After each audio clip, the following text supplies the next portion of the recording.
नमस्कार, मैं राजीव चौधरी, व्याख्याता हिंदी, राजकीय बालिका उच्च माध्यमिक विद्यालय कालू, राज हिंदी विद्यार्थी सहायता चैनल में आपका स्वागत करता हूं। हम हिंदी साहित्य का इतिहास पढ़ रहे थे, आधुनिक काल, जिसमें हमने भारतेंदु युग और द्विवेदी युग को पढ़ा था। आज मैं प्रगतिवाद को लेकर के आपके सामने उपस्थित हुआ हूँ। वीडियो को अंत तक जरूर देखें। इसको मैंने बिल्कुल ही छोटे रूप में महत्वपूर्ण चुनिंदा जो जानकारियाँ हैं वही इसमें शामिल की है। हम प्रगतिवाद की बात कर लेते हैं। इसके समय सीमा की रामचंद्र शुक्ल ने जो काल विभाजन किया था उसके अनुसार प्रगतिवाद की जो समय सीमा है वो है 1936 से 1943। इस समय प्रगति काल का जो समय है ये समय माना जाता है। प्रगतिवादी साहित्य क्या है, इसकी परिभाषा क्या है कि प्रगतिवाद साहित्य की धारा ही नहीं, साहित्य का मार्क्सवादी दृष्टिकोण है। ये शिवदान सिंह चौहान ने कहा था।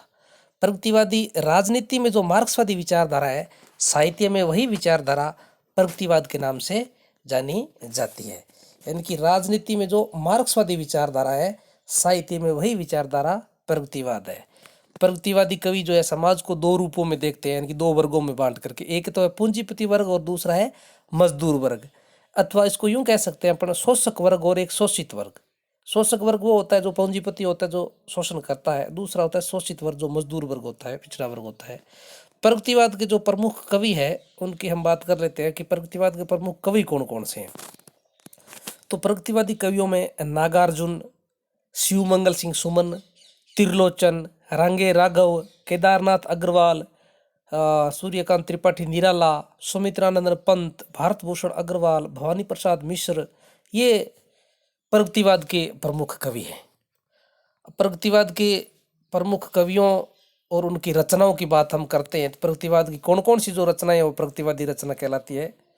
जैसे युगधारा और प्यासी पथराई आंखें, ये नागार्जुन की है। सॉरी, यहाँ प्रिंटिंग मिस्टेक हुई है, नागार्जुन पढ़ना, इसको नागार्जुन है ये नाम, इसको हटा देना, ये नागार्जुन नाम पढ़ना है इसकी जगह। युगधारा और प्यासी पथराई आंखें नागार्जुन की है।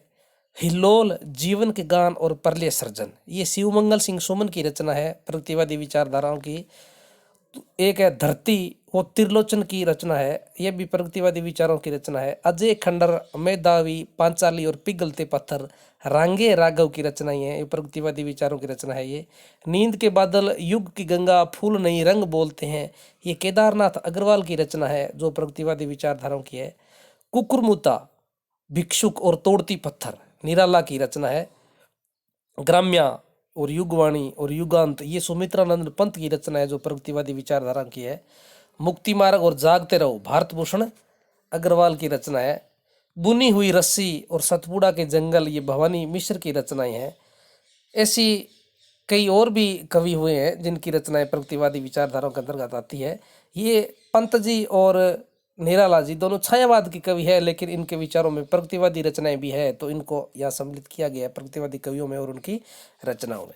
अब हम पढ़ लेते हैं प्रगतिवादी काव्य की प्रमुख प्रवृत्तियां या विशेषता, कि प्रगतिवादी काव्य की प्रवृत्तियां क्या है। जैसा कि परिभाषा से अपने देखा था कि इसमें समाज को दो भागों में बांटा था, और जो राजनीति में मार्क्सवादी विचारधारा है वही साहित्य में प्रगतिवाद है।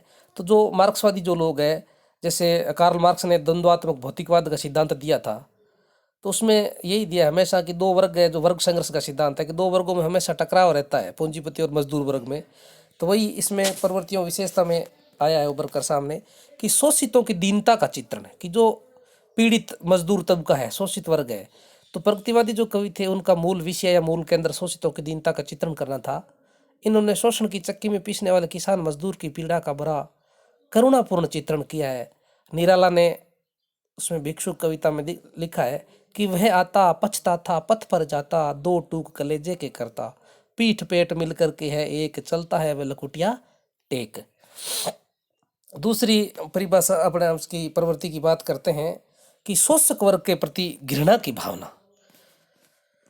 जो प्रगतिवादी विचारधारा के लेखक थे उन्होंने शोषक वर्ग के प्रति घृणा की बात कही है, क्योंकि गरीबों का जो खून चूसने वाले जो लोग होते हैं वो हमेशा से ही मजदूर जो वर्ग होता है उसके विरोधी वो होते हैं। तो प्रगतिवादी काव्य में शोषक वर्ग को अन्यायी, अत्याचारी, स्वार्थी, निर्दयी और कपटी का है, क्योंकि वो जो पीड़ित शोषित कमज़ोर जो लोग होते हैं उनके हिस्से का वो भक्षण कर जाते हैं, उनकी रोजी रोटी वो खा जाते हैं। तो इसलिए वो अत्याचारी, अन्यायी और निर्दयी हैं। कवियों ने कहा है कि हो ये समाज चिथड़े चिथड़े, शोषण पर जिसकी नींव पड़ी हो, यानी कि ऐसे समाज के चिथड़े चिथड़े हो जाने चाहिए। अगली विशेषता है या प्रवृत्ति हम कह सकते हैं कि क्रांति की भावना। तो प्रगतिवादी जो कवि थे उन्होंने समाज की समानता के लिए क्रांति का समर्थन किया है। वो कहते हैं कि जब तक क्रांति नहीं होगी तब तक समाज में समानता स्थापित नहीं होगी, कि जब संघर्ष बढ़ता है, जब सत्ता अत्याचार बढ़ाती है, तब जो मजदूर वर्ग जो होता है वो क्रांति का बिगुल बजाता है। तो उनका मानना था कि प्राचीन जो परंपराएं हैं उनका समूल रूप से नष्ट करना है, उनको विनाश करना है, तो क्रांति ही एकमात्र सहारा हो सकती है। उन्होंने कहा भी है प्रगतिवादी कवियों ने कि काटो काटो काटो कर लो, साहित और कुशाहित क्या है, मारो मारो मारो हंसिया, हिंसा और अहिंसा क्या है। कि अगर शोषण के विरुद्ध आवाज उठती है तो उसमें काटना और मारना अच्छा और बुरा नहीं है, इसमें हिंसा और अहिंसा नहीं देखी जाती। श्री मंगल सिंह सुमन ने भी कहा है कि कभी कुछ ऐसी तान सुनाओ, उथल पुथल मच जाए, एक हिलोर इधर से आए, एक हिलोर उधर से आए। तो ऐसी मतलब जागृति की बात कही है शिव मंगल सिंह सुमन ने। अगला इसकी विशेषता या प्रवृत्ति है नारी की दुर्दशा का चित्रण। जो प्रगतिवादी जो कवि थे उन्होंने नारी का यथार्थ और करुणापूर्ण चित्रण किया है। उनका मानना था, क्योंकि जो साम्राज्यवादी समाज है उसमें हमेशा ही नारी शोषित और पीड़ित रही है, और पुरुष प्रधान जो समाज है उसमें नारी जो दासताजन्य है, लोहे बंधनों में मतलब बंधी हुई उसको माना है।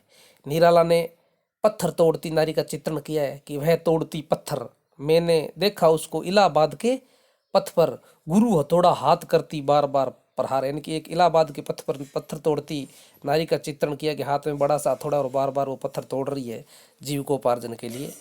या फिर ये भी कहा गया है प्रगतिवादियों ने कि मुक्त करो नारी को मानव चिरवंदिनी नारी को। अगला है सामाजिक यथार्थ का चित्रण।